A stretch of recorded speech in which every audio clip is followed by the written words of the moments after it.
I'm Sel Gaston, and this is Find Your Daily Calm. Hello, dear friends.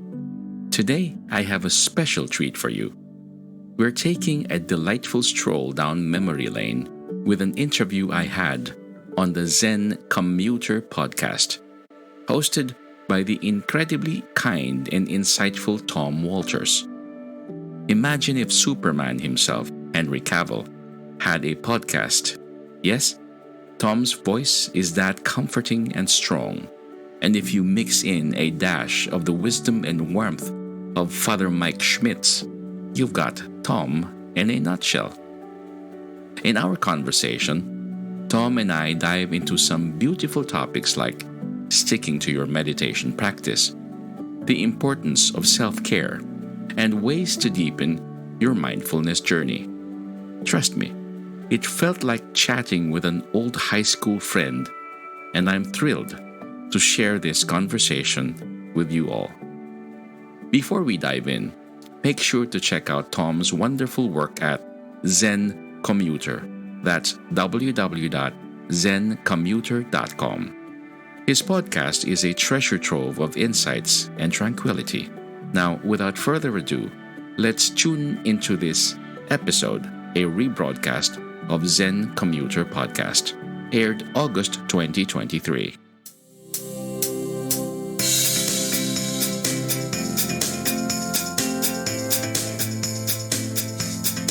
Life is so much fuller when you are calmer, wiser, and happier. If that sounds good to you, sit back and enjoy another relaxing episode of Zen Commuter.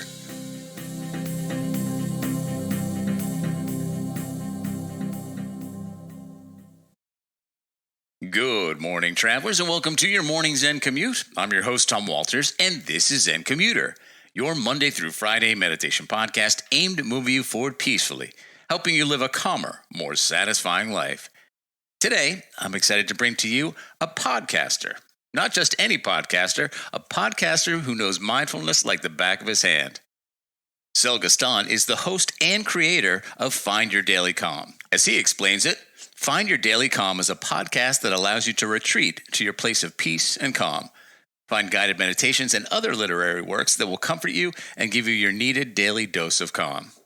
As you might expect, calm is important to Sel and myself. So much so that we've both created podcasts to help people find that elusive calm. You know, as a quick aside, one of the things I love about meeting all these guests is the fact that they are, since they're meditators, pretty chill. They've got a great energy about them. In fact, I don't think I've ever interviewed one guest where I got done and I was like, eesh, that was painful. Nope. Everybody that I meet is just so light emitting and loving, and Sel was obviously no exception. He was just so vibrant and alive and kind, and you can hear it in his voice and you can hear it in our interview. If you don't believe me, just sit back and enjoy my interview with Sel Gaston. I start the interview by asking him how long he's been meditating and where he learned. I started in 2001. My brother tagged me along to an orientation for a meditation approach. And I didn't know at that time it was the TM, the Transcendental Meditation. Right. So from then on, as they say, the rest is history. I was hooked. That's how it started. Exactly. Now, have you been studying other aspects of meditation other than TM, or are you kind of like, I'm a TM guy and that's where I'm going to stay? Oh, there's a lot. There's Zen meditation, and there's also walking meditation. Mm-hmm. There's also other Buddhist types of meditation, and then even the Christian types of meditation, particularly the Catholic ones. Right. But as they say, enlightenment, if that's what you're looking for in meditation, it's a pathless path. Right. Exactly. Now, is your brother a meditator as well? If he dragged you along, I would imagine that he is, unless he fell off the path. Off the wagon. He does meditate. I'm sure he does it every morning still. Yeah. Nice. But I would imagine he is not as passionate about it as you are, correct? Oh, he has other passions. He does other things. And he's older than me, about your age, Thom. Oh, no way. So he's a chill guy, especially now that he's an empty nester. Now, Oh yeah. Nothing gets you chiller than having all the kids fly the coop. yeah. Can't say I look forward to that, but it'd be interesting to know. Well, you've got a while, don't you? Well, I'm facing a couple more years. Right. Yeah, I was just gonna say your kids are like 16, correct? No, the youngest is 13. Oh, the okay. eldest is 13, and the you got youngest plenty is of time. a couple more, yeah. And what is time? Yeah, exactly. Well, that's definitely a conversation for another time. That's a little heavy duty for 9 a.m. or 9 at night. With TM, did you find any challenges in learning? I know it's a pretty regimented path with TM as opposed to other meditations, but were there any challenges that you had? There was. There were moments that I would ask pertinent questions like, if something itches, can I scratch it? Great question.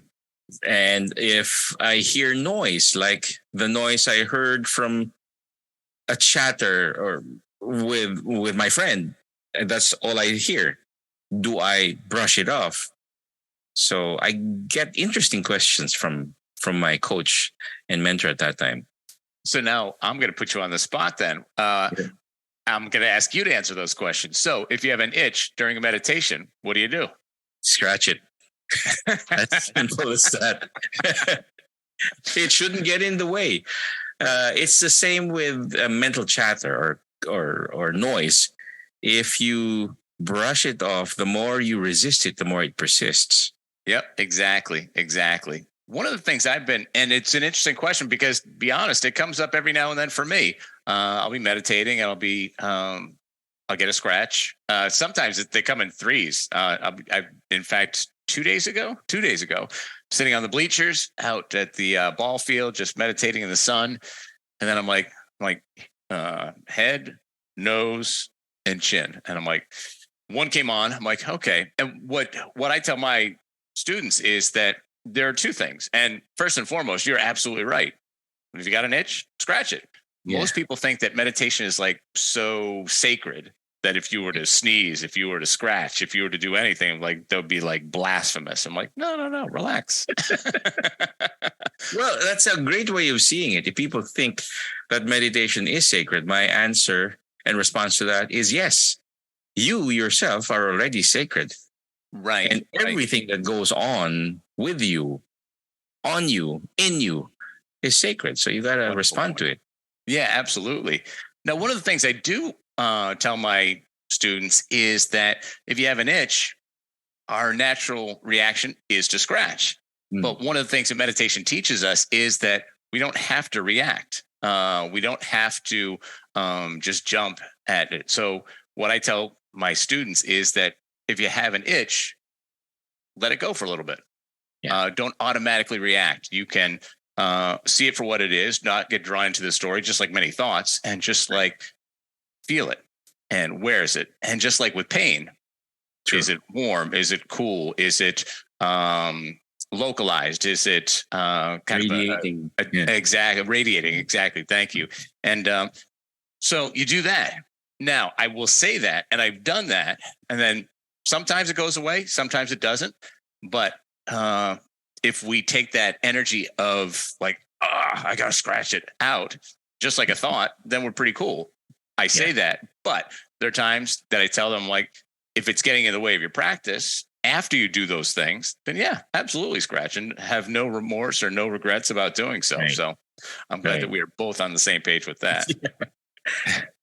And you bring up a great point too, that anytime that we are pushing anything away, it only comes back stronger. And I can't believe that that's not a common philosophy for many people. They think they get just, with distractions. I mean, one of the main reasons I teach meditation is to help people deal with distraction and help them be focused, obviously at work or what have you. And most people don't want to be alone with their thoughts, so they just distract themselves. Yeah. But the more you push away, the more it comes back. That's true. With people with mental noise, that's their basic thing. That's why they always tell themselves, I want to get away from this. Right. I want to get away from myself, which is, impossible. I was going to say kind of tough. Yeah. So if in some remote instances you're able to do that, then that's not mindfulness. You're in another place where you probably are not mindful. Maybe your mind is full, but you're not mindful. Right. I like that distinction. The other thing too is, for me, one of the main benefits of meditation is the exact opposite. I don't want to run from myself. I want to turn into myself and learn and focus on who I am. And even that, as we know, is the most nebulous concept in the world. I'm like, who we are. For many people, it's like, oh, I'm Thom Walters. I live in New Hampshire. I'm like, well, I'm in this. I'm playing this role. I'm in this body. But no, all the things that make me are totally created, totally generated, and at the risk of sounding esoteric and saving something for another conversation, I'm like, no one really exists per se, but we'll definitely have to save that for another conversation. Oh, definitely. Yeah. You got me thinking there, Thom. That's really about being in the moment. Right. There's one Zen tale, very short tale that I remember. It goes, there was this young man who was in the forest, and he was meandering. He was looking at the sights. And then suddenly a tiger was pursuing him. So he did the natural thing. He tried to run away from it, but he ended up in a ravine. But in that ravine, he saw a, what do you call those things when you swing? Okay, like a vine? Like a vine, yeah, like a vine. So he hung on to that. But the problem is it went to the middle of the ravine, and he had the choice between going back to where the tiger is or just dropping 100 feet to his death. And the problem is there was a mouse at the top of the vine gnawing away at the vine.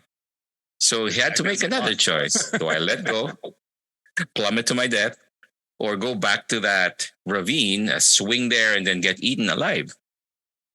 But what happened was, he saw a fruit in a nearby tree. He plucked it, took a bite, and it tasted sweet. I like End that. of tale. End of tale. I like that. And I'm sure everybody's like, well, what happened? Did you get the lion? Did you get eaten by the lion? Did the mouse send him to his death? Did he fall? Come on now. What's the end of the story? I'm like, that is the end of the story. These Zen riddles or tales. That's how I reacted when I first read it about 30 years ago. I said, what's happening here? What gives? So it took a while before I understood what they were trying to say. Right. Exactly. I love that when we have that there's so, whether it be Buddhism, whether it be Zen meditation, there are just so many rich stories, like with any philosophy or ideology or religion, there's so many stories. But maybe I'm biased, but when I read many of the koans and the Buddhist stories, they just resonate because for me, I mean, I was raised Catholic, but I have pretty much turned more toward a spiritual path. Yeah. But even Catholicism has plenty of stories. But the thing I like about Buddhist stories and stories that involve meditation, they just are so applicable. I mean, it's funny because when you hear a story like yours, like, that's not applicable. I'm like, I don't understand that at all.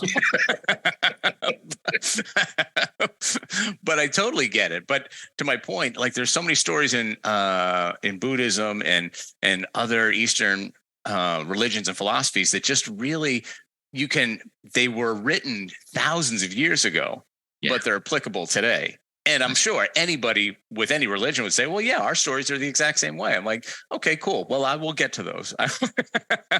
For right now, I'm going to stick with Buddhism. And by that, I mean, like, I'll just one at a time.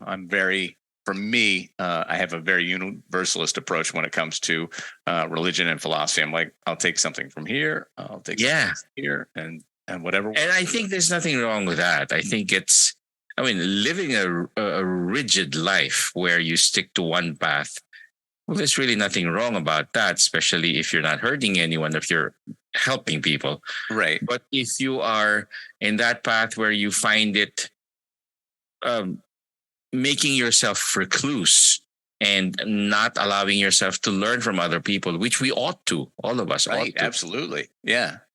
then therein lies the problem if we don't open up to those other Absolutely. cultures, as some people would say.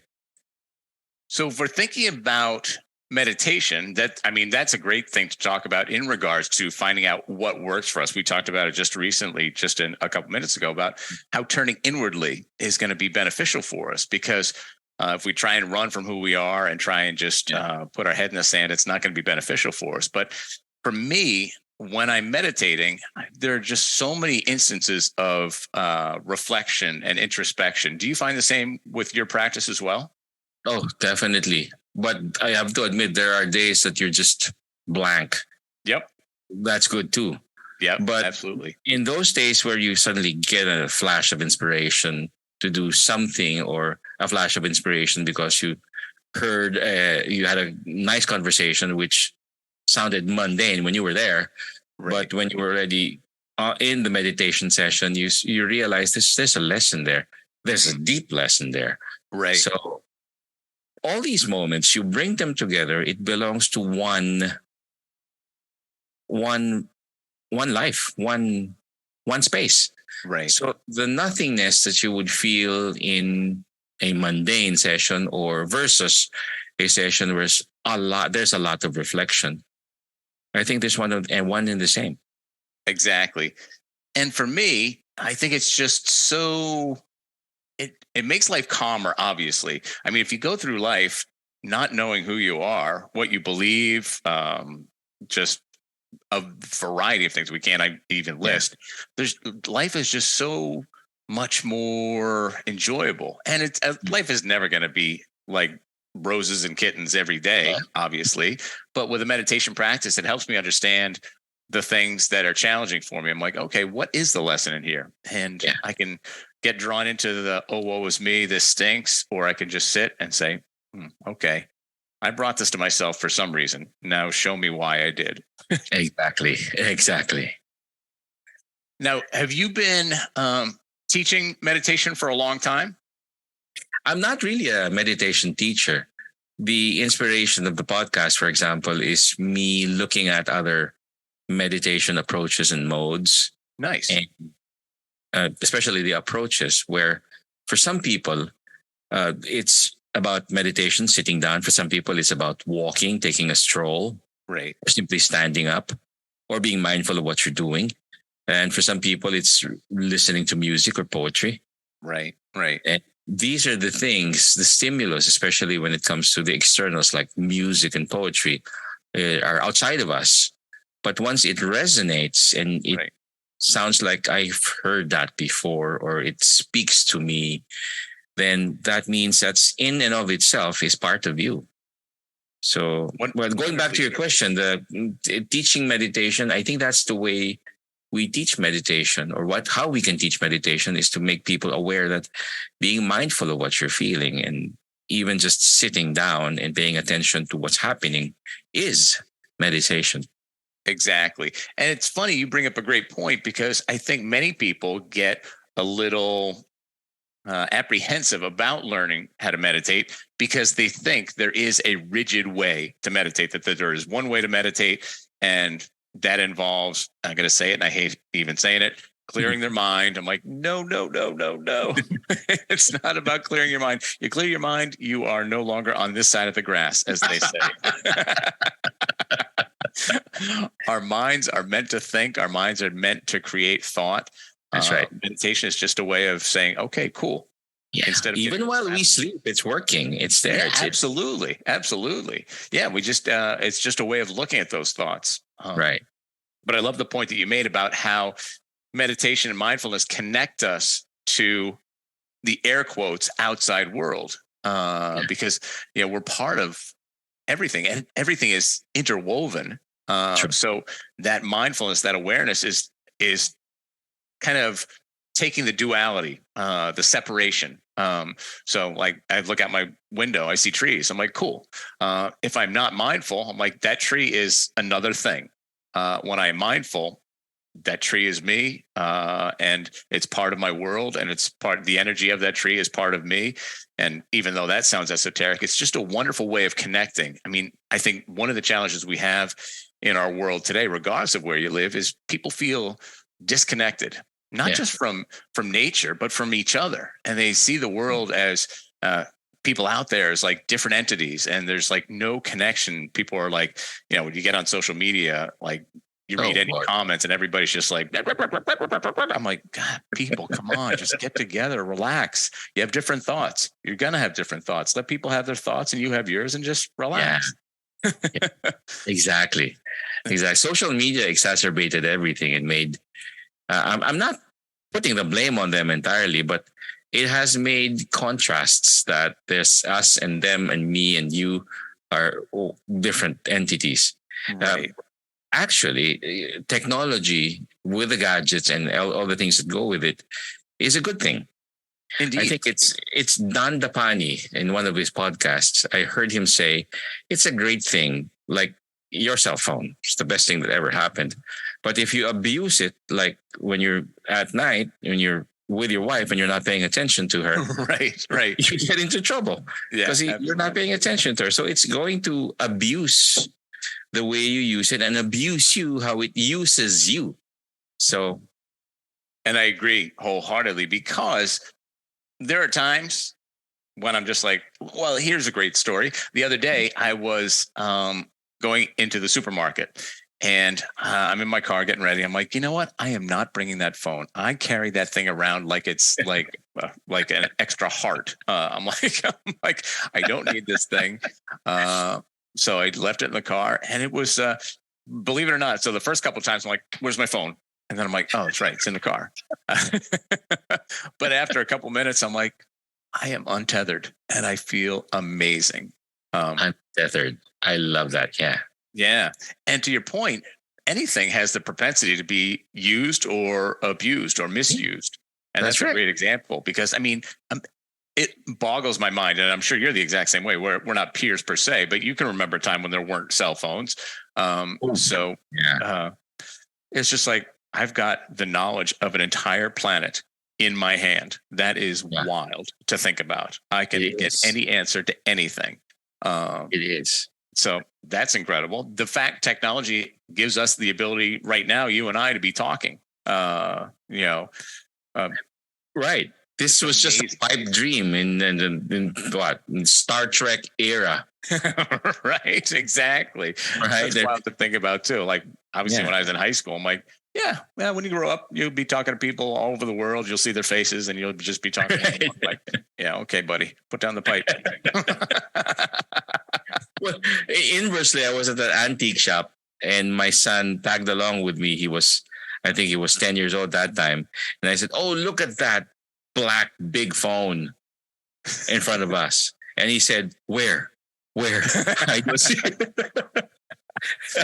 so was it a rotary phone? It was a rotary phone, the big heavy ones. It was funny. What the heck is that? Oh, that's too funny.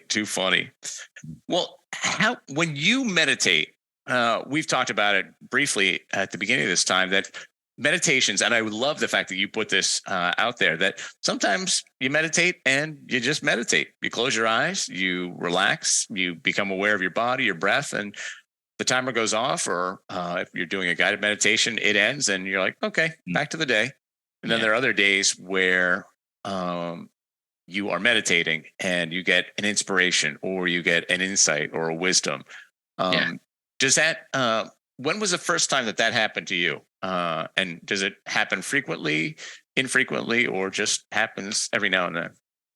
That question is fantastic. You got me thinking there, Thom, because now I realize that all the aha moments are not in the meditation or minutes after the meditation session. It was either hours before or hours after. Mm-hmm. And to be honest, it happens during the time you hit the shower. Yep.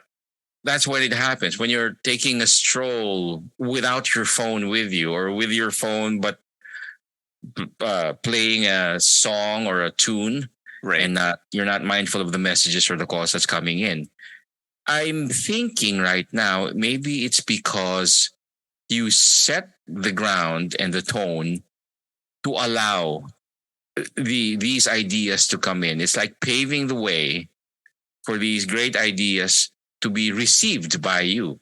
Right. And now you made me think, because that's a great way of making your doors welcoming to these great ideas. Indeed. That's a great point, because if we are teaching meditation one of the reasons I teach meditation to corporations is many times they want me in there to talk about, okay, cool, we want to increase creativity, focus, attention. I'm like, yeah, we can do all that. Yeah. And with creativity, it's so easy, because regardless of who you are, everybody's creative. And when people think about creative, they're like, well, I'm not an artist. I can't paint. I can't draw. I'm like, that's just one aspect of creation. If you make dinner for your family, that's creation. Exactly. If you create a spreadsheet at work for whatever reason, that's creation.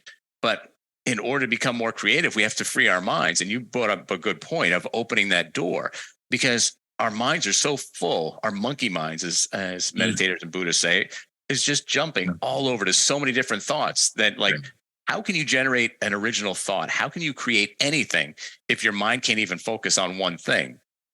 So when we have the ability to become still, either on the cushion or off the cushion, that's going to make its way into our lives. So we're going to have that focus, whether we are, quote, meditating or out in life. That's one of the benefits. So if you're at work and you have a meditation practice, you are naturally going to be more creative, because your mind is able to focus. And it's not thinking about, like, okay, what am I having for dinner? Did I pay that bill? I'm like, what am I going to do at the gym? And it's just, but once you train your mind, and I think that's one of the things to kind of go back to, talking about meditation. Many people think that it's sacred. And to your point, of course it's sacred, because it's part of who we are. But it's also about things that are very physiological. Like if we think about taking a breath, we have the stress response. And of course, if we have a stress response, we have a de-stress response. And that's the relaxation response. That's meditation. And it's triggered by deep breaths, not by contacting entities or wisdom in your meditation. It's literally by just tuning into your breath, you're creating that relaxation response. By taking those nice deep breaths, expanding the diaphragm, you're sending a signal to your brain to say, cool, I'm in no danger right now. So whatever I was stressing about before, I can go back to bringing the blood to my fingers, my toes. I can go back to my heart. That's the physiological explanation. You explained it fantastic, Thom. You just explained the sympathetic and the parasympathetic nervous system. Exactly. Where if you are stressed out, you're getting ready for a fight, you'd be taking the deepest inhale that you could think of. Right. Like when you go to the ring and go for that boxing bout, you would do that big inhale. And then once you're done, like a sigh. Yeah. That prepares you for opening up and receiving those ideas. Creativity. Yeah, exactly. And that's a great point, because you can't receive anything if your mind is full. So, and it's not about clearing your mind, but it's about having that focus and saying, okay, there's a whole bunch of stuff going on in my mind, but I can choose, because of my practice, what I want to focus on. And sometimes you might not even want to focus on anything. Not that you're running away from it, but you're just like with an open meditation where you don't try and stop thoughts. You literally, take your requisite deep breath, close your eyes, and you're like, I'm just going to observe. I'm going to observe my surroundings with my eyes closed. I'll listen for things. If a thought comes in, I'm not going to get ramped up. I'm just going to see it. Where's it come from? And just let it be. And if you want to go one step further, of labeling it of thinking or feeling or hearing. And then that way you could be in the meditation as well, and just really understand that you don't have to get drawn into every thought. I mean, I think that's one of the challenges we have in any part of the world. We think that all thoughts are real and they all need to be responded to. I'm like, not even close. If I responded to every thought that was in this melon, I'd be BS crazy. Or I'd just be like, out of control, because all our minds, I think they say that I've heard 40,000 thoughts in a day, 60,000 thoughts in a day, Yeah, whatever the number is, it's a lot. So if we it respond is. to all of them, yeah, absolutely, we could go a little bonkers. But having the ability to bring our focus to like, cool, I want to pay attention to that one. That one, cool, it That's could right. go. That, That's yep, right. that's got pertinence for me. Awesome. And just let them go. So, I mean, that's one of the Fantastic. benefits of meditation and mindfulness. Do you find it to be the same in your life as well? I think so, because the idea of you being given the choice to make that choice, Right. like out of 40,000 thoughts an hour, or a day, or whatever frequency they come in, and you choose several for the day, then for Catholics out there, Christians, that's your free will. Yep. That's your free will. That's you could pay attention to all the noise, and honestly, you won't be able to comprehend all of them or altogether any of them. So that's the free will that you have, and being mindful of those things that will be that you ought to prioritize Right. is the very essence of why we're here, and responding to the very purpose why we're here. Yeah, exactly. Which is obviously a very deep question, but with a meditation practice, it helps us kind of figure that out and not Yeah. just run from that answer. That's right. Let's dig a little bit deeper into TM per se. And I'll be honest, as a meditator for over 40 years, I don't know a ton about TM. Yeah. I do know that it is practiced, and you can correct me at any time. And I'm like, Thom, you are not quite right with that one. So, do you, as a TM meditator, do you practice 20 minutes in the morning, 20 minutes in the evening? Is that correct? Or is it? That's the prescribed number of minutes to do in the morning, and sometimes mid-morning before lunch, and one before you go to bed. And it's actually bringing you to a space where you find that calm, to be more receptive to the ideas that might be coming in. And the practice is about focusing on one mantra Right. in the TM, Transcendental Meditation space. And it allows you to focus on that thing, and makes all the other noise not disruptive, and give you an opportunity to find that level. And then once you get out of that session, now you find that you are more alert, awake, and alive. Right. Maybe it's because of the focus that you gave, or the rest that you allowed your mind to have. So that's the TM space. Now, when we think about a mantra, we've talked about that here. So I would imagine most listeners know what a mantra is. But how is a mantra obtained in TM? They give you, your mentor will whisper it to you. So that's what you focus on. And I realized some of the mantras are specific to your age. But we're both Catholics. There are a ton of mantras that we have in the Catholic faith, right? Oh, yeah. Rosary, for example, that's the mantra. We still practice that, and honestly, I find that more effective, because not just the idea of reciting that, but also spending time with my family. Because when we pray, we're taking a stroll around the neighborhood with the dogs and all. Right. So that's a great way to allow and teach my kids to be mindful of these prayers, find meaning in those, and attach these good memories to the mantras that we are reciting. Well, the rosary is a mantra. Right. Yeah. In regards to TM and the mantra, is there a direct lineage that it's part of? Is it Buddhist? Is it anything? Is it religion related? It is. Some of them will deny it. But I don't want to. I don't want to verge on the controversial. Like, but it's Hindu, right? It's Hindu. The origin is Hindu, and I don't see anything wrong with it. I know priests who practice that, but it's the anchor idea of that sound that you imagine. You don't even say it out loud. It's just running in your head like a record on loop. Right.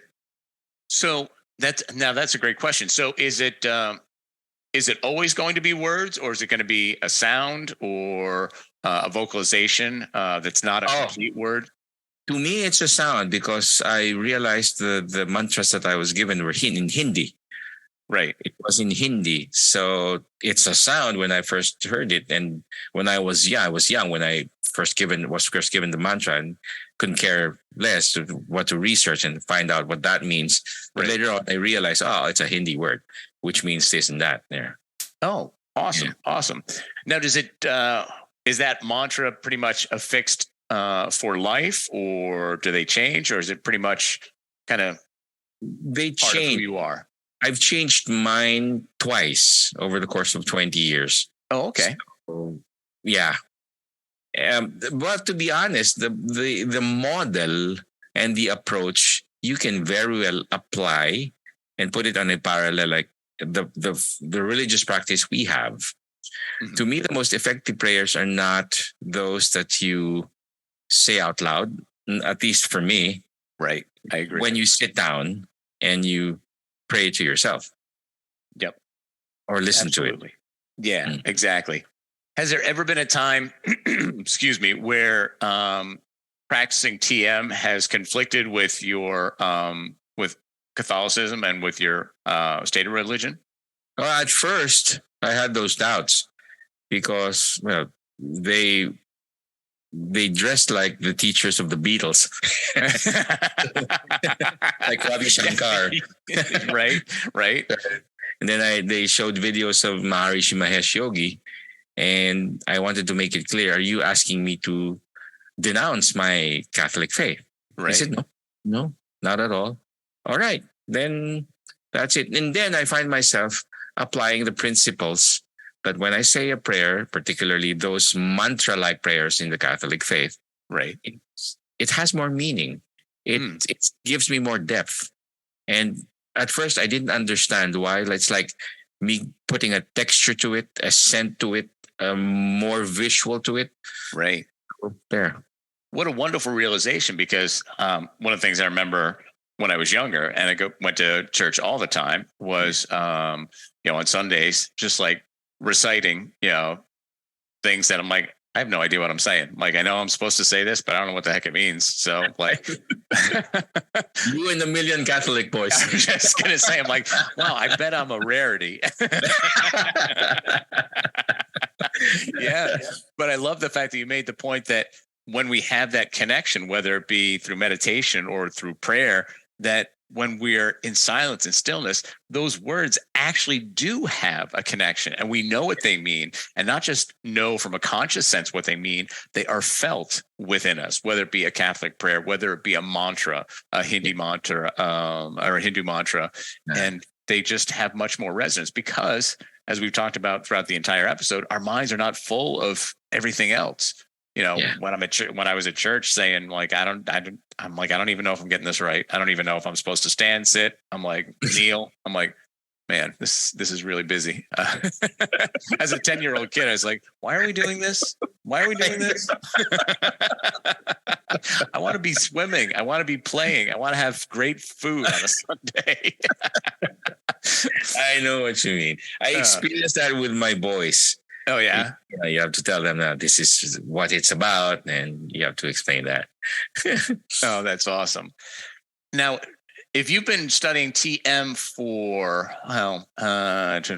22 years, then has that process evolved, or is it pretty much stayed the same? Because one of the things that I like about my practice is that because I am not affixed to one practice, I can do anything. I could do Zazen, Tonglen, a meta meditation, anything. Has your meditation, has a TM meditation practice, does it have an evolutionary path, or does it stay pretty steadfast?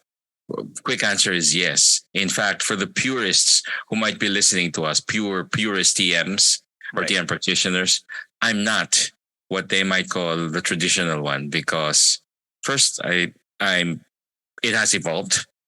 And the mantras have a deeper meaning, and I've since attached it to several other approaches, like other forms of mindfulness, the Catholic prayers, the Christian prayers, even sometimes being mindful of my Muslim friends. When they talk about it, you feel and know that there are similarities, that you and I are no different. Right. You may have a different name for it or a different practice. When I kneel down, you may be prostrating on the floor. And when I stand up, you may be facing the east or Mecca. So, but it's the same. Really, so the evolution happens. It has to happen. Otherwise, we're not paying attention to the others that ought to be paid attention to. I mean, I think that's one of the greatest things that I like about meditation and a universalist approach to religion is that it's all encompassing. It's like, and you put it so wonderfully because like the purpose, in my opinion, my humble opinion of religion is to connect to divinity. Yes. And however you do that, whether you are sitting, standing, facing east, facing Mecca, it's like everybody's got their own way. But the basic gist is I want to connect to something greater than I am. So to me, it just boggles my mind that we have any challenge. Well, it shouldn't boggle my mind, but it's like, oh, my religion is this religion and everybody should be this religion. Or I'm like, really? Is that religion? Are you kidding me? Well, Thom, you mentioned something great just a while back. You said breath. Right. Which is energy. And we're all God's breath. Yeah, He absolutely. breathed into us. So the first sign of life is the breath. And it came from God. It's divine. The origin is divine. Exactly. And like you said, doesn't matter how you get there, as long as you get there and as long as you realize it and appreciate it and connect to that. And if anything, again, in my humble opinion, religion should be doing exactly what we're talking about, connecting all people, regardless of race, gender, ethnicity. I'm like, doesn't matter. You put it great. We're all breathing. Sure. So you know what? We all have that unity. So let's embrace that. Yeah. Yeah, that's true. In your meditation practice, have you ever had a moment where something struck you or you have an inspiration or you have something come to you where like, I don't understand that at all. And sounds like I hit the nail on the head, huh? Yeah. If I had a dime for every time that happens, I'd be a millionaire. Wow. There are times where I guess it's also the allowing of things that you cannot comprehend to allow you to go up to higher levels of understanding and comprehension, and maybe even, I dare say, spirituality. Right. Because as you know, I'm not sure who exactly said this. It could either be Aristotle or Socrates. I mean, listeners, please correct us, whoever it is. Yeah, exactly. Anybody who knows ancient Greek, please tell us. He said, the more you know, the more you don't know. Yeah. Yep. So we go to those levels where we suddenly find ourselves, what is this? This is something new. Right. And in corporate speak, you know this very well, Thom. In corporate speak, one of the most dangerous phrases or sentences a corporate person would say is, that's the way it's always been done. Yeah. Right? I shudder when I hear that. Yeah. That's so scary, especially now in the age of AI, of ChatGPT. Right. I mean, you're going to lose your job, man. In a couple of seriously, you get your pink slip. So that's yes, it happens, and I welcome it, and everyone should welcome it because that's a sign that you're verging new territories. Yeah, absolutely. And I love the fact that it gets you excited. It gets me excited too. I mean, many times it has me like, what the heck did that just mean? Like, okay. And one of the things I tell my students is like, when you have those moments, they can be transcendent. They can be very powerful. And sometimes you might not even know what it means. But for me, the practice that I go with, and like, if I don't understand something, and not just from a conscious sense, but like if something comes to me in a meditation, it used to be I'd try and bring it through my brain. I'm like, because my brain's powerful. I'm like, I'll find the logic to this. And oddly enough, or coincidentally enough, in a meditation I was taught, I'm like, dude, your brain's cool, but it's not everything. It's like your body, feeling it in your body, the energy around you. So if there's ever anything that comes to me and I'm like, I don't get it, I don't like spend a lot of time on it. Usually it's my way of my higher self saying, hey, we just want to, it's kind of like a spoiler for a movie or a teaser. It's like, this isn't the whole movie, but we just kind of want to let you see what's coming up or what's going on. So I just put it on the shelf. I'm like, okay, this will have meaning sometime in my life. And 9 times out of 10, maybe it's 2 months, maybe it's a year, maybe it's a week. I'll be like, oh, that's what that meant. Have you had moments like that for yourself as well? You mentioned the mind is the first receptor of the new idea or the feeling. But this may be for another episode if you see this interesting. I believe in the M-brain or the M-brain approach, which is the head, the heart, and the gut. Mm-hmm. We have 3 brains. This sounds controversial for most people. And what the heck? No. You have one brain. You have your 2 cortices in your head. No, we have 3 brains because they found out physiologically. This is how they prove it, that the neural networks in your brain are also present in your heart and in your gut. Wow. So there will be instances when you say, "I feel it's right," but it sounds ridiculous, right, exactly. But it's so moving and so crazy an idea that I want to do it. Right. The gut tells you, go do it. Just do it. That Nike statement is a very gut brain statement. Yeah, exactly. And trusting that intuition is always going to lead us onto a path of growth. And to my detriment, way back in the day, like I was just talking about, like when I relied solely on my head, I got in a lot of trouble. Not literal, but I was just like, what was I thinking? I'm like, that's the problem. You were thinking, and that was all you were doing. You weren't feeling, you weren't intuiting, you weren't like going with taking in the energy around you. You were just thinking. Right. And every time you just think, that's right.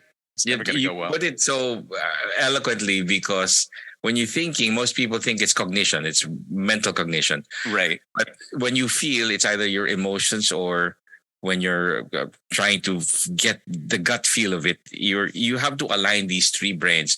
Once it's aligned, you're centered, you're set. Once they have that agreement between the 3 of them, which is you, by the way, then you probably are on the right path. Yeah. And that's a great thing to do to talk about in regards to meditation. And it doesn't have to happen directly in meditation. One of the things I find is that I am more centered and more in alignment because of my meditation practice. And it's not just because I'm on the cushion.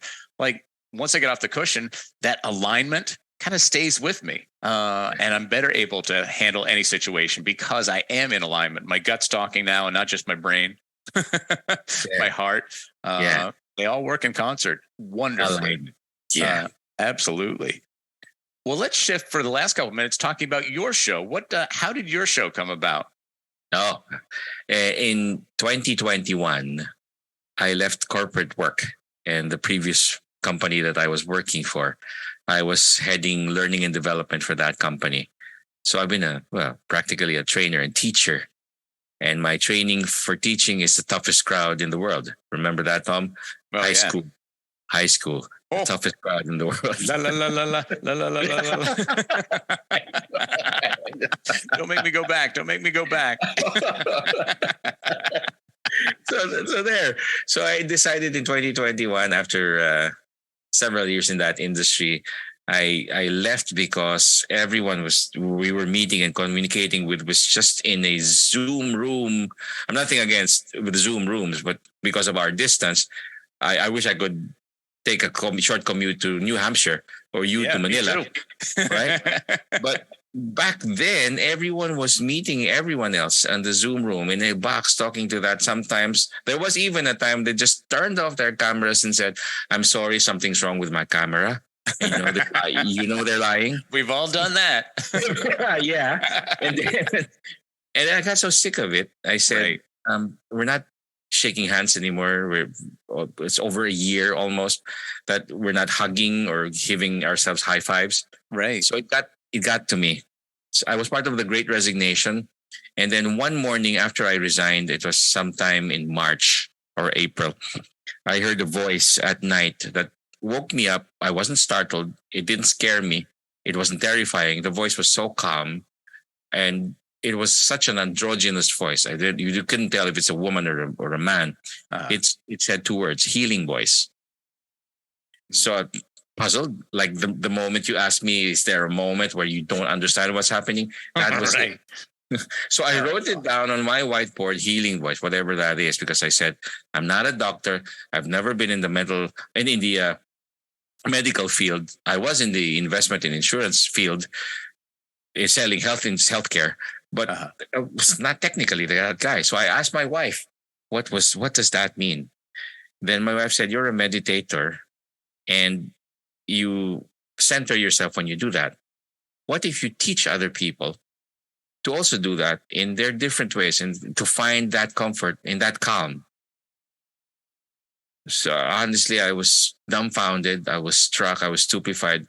I know I love my wife very dearly, but it sounded like the voice of an angel when she spoke to me. I mean, she was, somebody used her, and Right. that's how it started. I started to record guided meditations, and then as the rest, as they say, is history. We're going to our second year next week on the 1st of May. Oh, congratulations. Thank you. Thank you. That is awesome. That is awesome. And thank you for sharing that story, because that is touching. And it really encapsulates what we're talking about. Having the stillness, having the silence to be receptive to these things. And as we talked about too, not knowing what it means, but knowing that there's a place where you can go, and not just your sagacious wife, but but other places to tune inwardly. I'm like, okay, I heard this. I'm like, I don't know where it came from. And to be honest, I don't care where it came from, but it means something. I don't know what it means, but thankfully I've got a way of finding out. I just got to kind of shut out the world. I'm like, cool, just give me a couple seconds or 20 minutes or 20 years and I'll figure it out. And with that experience, I'm not really saying that I am the healer, but the approach of giving people that place where they could go to and find different approaches and methods. What's rewarding is when I get notes and comments and personal messages, direct messages that says, this helped me through this pandemic. It's still helping me through. So I guess that's one reason that I should keep on. Yeah. So I kind of get choked up because I feel the exact same way. I mean, exactly. You know what I mean? Back in the day, I'm like, oh, I got to have 20,000 people listening to my show. I'm like, I don't care. I'm like, my voice will find its way to the people that need to hear it. Yeah. And to that point, it's just so touching to get a letter from somebody to say, my mind was just a mess and you're helping me find calm. And I'm like, I'm just saying it, I get choked up. I'm like, because there's nothing more rewarding to me than that. And, you say you're not a healer, but you definitely are. But you're a healer that is helping somebody understand their healing potential. And we all have the ability to heal, whether it be spiritually, mentally, physically. But we don't know that. So we need guided people to guide us, like yourself, like myself, to really help people understand, like, you are powerful, you are wise, you are loving. I'm like, embrace all that. Just shut out the world. You don't have to do it. You don't have to cocoon yourself. You don't have to hide away, but find moments in the day where you just say, world, you're out there. I'm in here and I'm going in deeper and I'm going to find my divinity, my power, my joy. And so I am so thankful for the work that you're doing. So by all means, not that you needed my permission, but please keep going because you're doing some great work. I should say the same thing of you, Thom. Likewise. Thank you. It's a total labor of love. And every day I wake up and I'm like, I didn't know this was what the path was going to be for me, but nothing was clear. And nothing has been clearer for over 2 decades. Then I'm like, wow, this is it. And I couldn't be happier. So I'm glad there are people in other parts of the world doing wonderful things as well. So, and I'm looking forward to being on your show as well and providing for your show. So yes, please, Thom. Thank you. Yeah, absolutely. And so, so people know, what's the name of your show and how can they find it? The name of the show is Find Your Daily Calm. We release episodes every other day. And these are short meditations, kind of like giving people the instant noodles if they're craving for instant calm. Funny I put it that way. I don't know why I put it that way. Yet, so keep the food references down. So they can go there, and I know some podcasts could be overwhelming, especially if it's many ideas. So if you're tired of the noise that you get from work or from home or from wherever, go to that space. It's only about an average episode would be about 15 to 20 minutes. Oh, that's phenomenal. It's amazing because I think you're hit the nail on the head, because I've recorded many meditations for Insight Timer, the app Insight Timer. Oh, yeah. And one of the ones that is like probably next to my sleep meditation, one of the most popular, is one that I recorded that's 4 minutes long. It's just meant for people that are in the workplace. I'm like, I can't sit down for 20 minutes. I'm like, cool, let's do it for 4 minutes. And I mean, that's a very pivotal point to bring up. And I'm sure you talk. I know what you mean, Thom. There are instances where we're probably the only podcasters that when people tell us, I fell asleep listening to you, I'd be so happy. Oh, sweet. Some podcasters will be offended. I mean, what are you talking about? You fell asleep. I was giving you nuggets of wisdom and you fell asleep. No, I love that. When I go out to Insight Timer and read some of the reviews, they're like, I think it was great. I only listened to half of it and then I fell asleep. I'm like, sweet. It did what it was supposed to do.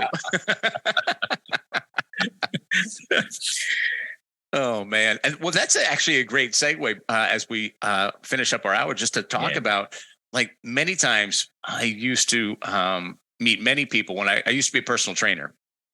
And some of the people that I worked with are like, I'm not getting enough sleep. I'm like, how come? Like, my mind doesn't stop. I'm like, well, you may have come to the right guy. So meditation is definitely helpful for insomnia because it helps us for two things. You can either listen to a guided meditation, which is going to lull you right to sleep, just like yours, like mine.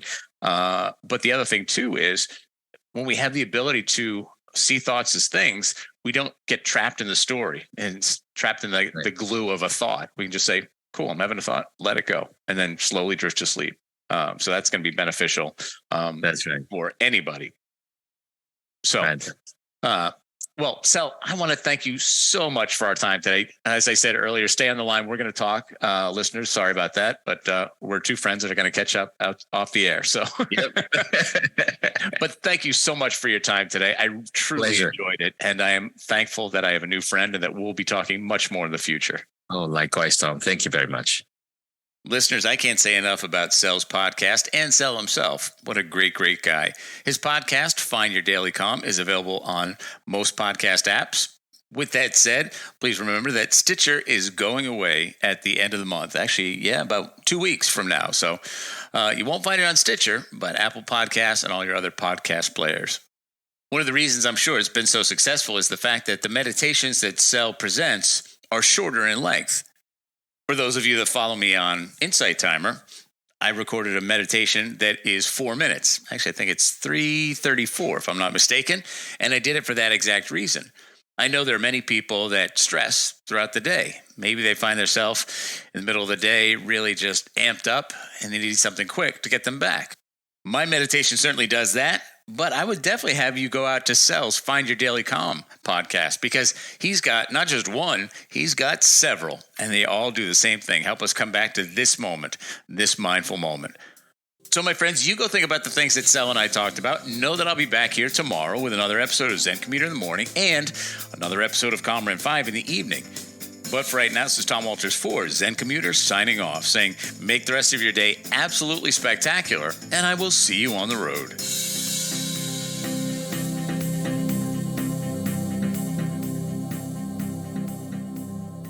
Wasn't that just a refreshing and insightful conversation? So much fun. Thom Walters truly has a way of making complex topics feel as warm and familiar as a chat with an old friend. If you enjoyed this episode, I highly recommend checking out more of Thom's work at zencommuter.com. His episodes are filled with nuggets of wisdom and a soothing vibe that's perfect for your daily commute or any moment you need a bit of peace. Thank you for joining me on this special rebroadcast. Stay tuned for more calming and inspiring content here on Find Your Daily Calm. Until next time, take care, keep calm, and carry on with mindfulness.